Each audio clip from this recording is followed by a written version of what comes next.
Start with today's question and answer.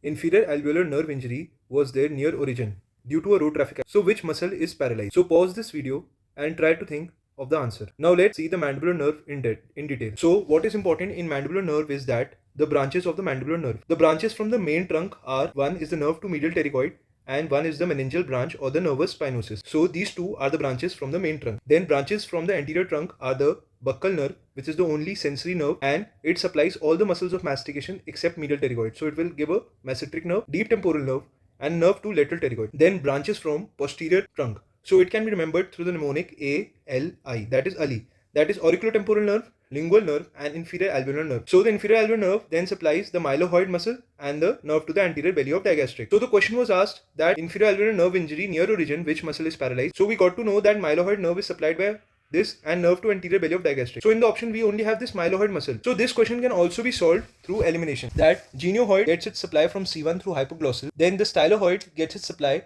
through the seventh or the facial nerve, and the hyoglossus through the hypoglossal nerve.